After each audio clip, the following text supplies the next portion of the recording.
آپ کا ڈیزل اس پہ 80 روپے فی لیٹر انہوں نے پہلے سے پی ڈی ایل میں رکھ دی ہے. تو یہ وہ چیزیں ہیں بجٹ میں جو مہنگائی کی حد عبور کرے گی.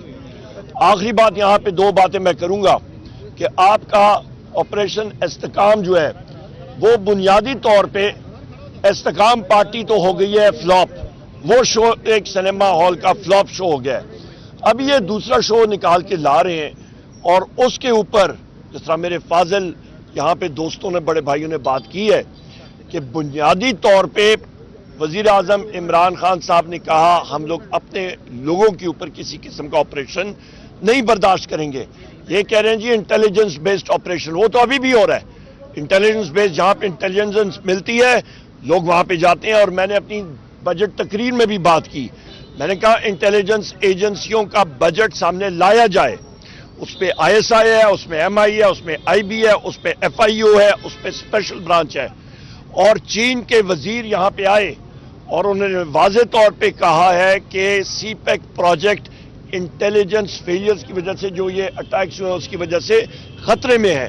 لہٰذا ہمیں یہ بتایا جائے کہ جو ویگو ڈالے ہیں وہ کتنے ہیں, وہ آیا پاکستان تحریک انصاف کے خلاف استعمال ہو رہے ہیں, وہ انٹیلیجنس کے اثاثے صرف جس طرح کہ ابھی ڈاکٹر بابر اعوان صاحب نے بتایا یہ اس طرح کے ڈمی کیسز, اس طرح کے فراڈیے کیسز ہمارے خلاف بنا کے ہمارے یہاں پہ کافی ساتھی ادھر موجود ہیں, ان کے خلاف بنے ہیں, جیل میں لوگ گئے ہیں.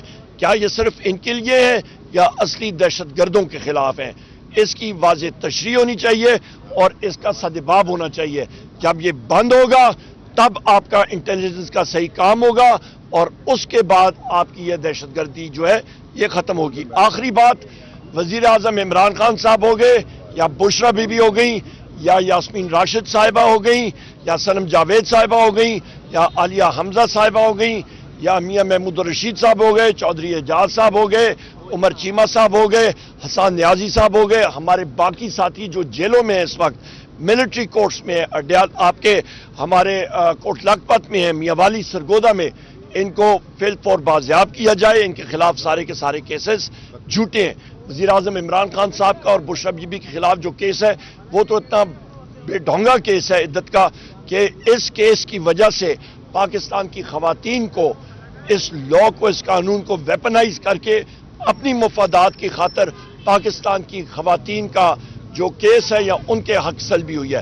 بہت شکریہ. Over to Zartaj Bibi. جی بہت شکریہ. میں سب سے پہلے میڈیا کا شکریہ ادا کرتی ہوں. بار بار میں میڈیا کو اس سے شکریہ ادا کرتی ہوں کہ نیشنل ٹی وی ہمارا موقف نہیں دکھاتا. جب ہمارے اپوزیشن لیڈر عمر ایوب صاحب بات کرتے ہیں تو پارلیمنٹ میں ان کی آواز کو بیپ کر دیا جاتا ہے. آپ جو جتنا بھی نیشنل میڈیا ہے یا جو جتنے بھی وی لاگر ہے, الیکٹرانک میڈیا ہے, آپ لوگ پریشر کے باوجود ہماری بات تمام 25 کروڑ عوام تک اور دنیا تک ہماری بات پہنچاتے رہتے ہیں.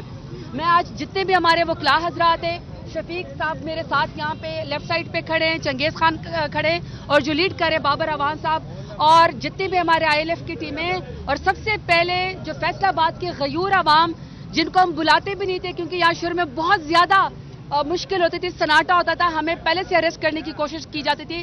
اس کے باوجود ورکر, کارکنان, خواتین یہاں ہمیں ویلکم کرنے کے لیے آتے ہیں. میں فیصل آباد کی مہمان نوازی کا شکریہ ادا کرتی ہوں. آپ نے پہلے بھی عمران خان کا ساتھ دیا, آپ نے اب بھی ہمارا ساتھ دیا ہے. مجھے آپ سب کے اوپر فخر ہے. اور جہاں تک کیسز کی بات ہے, اگر آپ اندر کی کورٹ کی ہیئرنگ دیکھ لیں, جیسے سپریم کورٹ کی ہیئرنگ دکھائی جاتی ہے, آپ یقین کریں کہ آپ کو ہنسی آئے گی. اس کی وجہ یہ ہے کہ اب شکر الحمدللہ جج صاحبان نے بھی پریشر لینے سے انکار کر دیا ہے. حق کے اوپر مبنی فیصلے آپ کی طرف آنا شروع ہو جائیں گے, انصاف ملنا انشاءاللہ شروع ہو جائے گا. جے آئی ٹی کو بار بار آج اے ٹی سی فیصل آباد کے جج صاحب نے فرمایا کہ کوئی ایویڈنس ہمارے خلاف دے دیں, کوئی بات ہمارے خلاف بتا دیں. ان کے پاس نہ کوئی آڈیو ہے, نہ کوئی ویڈیو ہے, نہ ان کے پاس کوئی ایویڈنس ہے. فریولس کیسز تھے, جھوٹے کیسز تھے.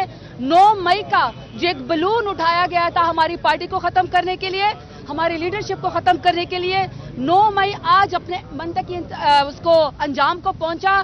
نہ ہماری پارٹی ختم ہوئی, نہ ہمارے لیڈر گھبرائے, اور جو جیل کے اندر قیدی بیٹھا ہوا ہے, قیدی نمبر 804 عمران خان, انشاءاللہ اسی طرح سرخرو ہوگا.